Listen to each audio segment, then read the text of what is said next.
ဒီနေ့တော့ငကြင်းပြူမွေချမ်းနဲ့တမာရွက်ကိုဒီတိုင်းတို့မစားချင်လို့တုပ်လိုက်ပါတယ်ငကြင်းပြူကိုစက်နွန်းငရုတ်စင်းရောင်တင်မုံစားဟင်းခတ်မုံရေနှဲငယ်ထည့်ပြီးတော့ပြုတ်ထားပါမယ်ပြုတ်ပြီးရင်တော့ငါးတွေကိုရိုးနှွန်ထားပါမယ်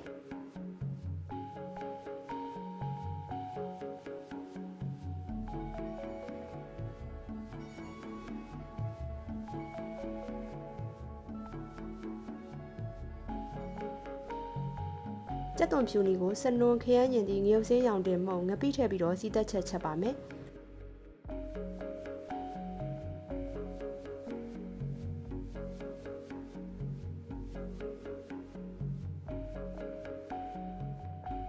ခရမ်းညင်ဒီအီအောင်ရေနှဲငယ်ထည့်ထားပါမယ်ခရမ်းညင်ဒီအီလာရင်တော့အနှစ်စီပြန်ကားနီးထိချက်ပါမယ်ငါးသားတွေထည့်ပါမယ်ချင်းထောင်းထားတာကိုရေနှဲငယ်ရောထည့်ပြီးတော့အရည်ညစ်ထည့်ပါမယ်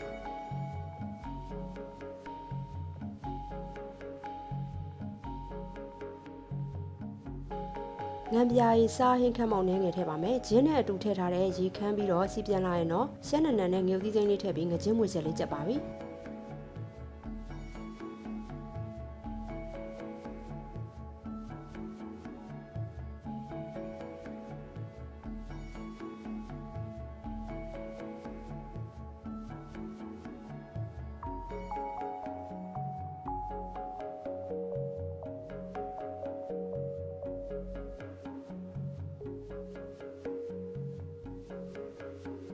တမာရွက်တုပ်ဖို့အတွက်ပြုတ်ပြီးသားတမာရွက်တွေကိုအညာတွေတင်ပြီးတော့ရေတွေညှစ်လိုက်ပါမယ်။ကျမကတမာရွက်ပြုတ်တွေကိုရေစိမ်ပြီးရေခဲတက်တာထဲတင်ထားတာမို့လို့ပါ။ပြီးရင်တော့ကက်ကြီးလေးနဲ့ညှက်ထားပါမယ်။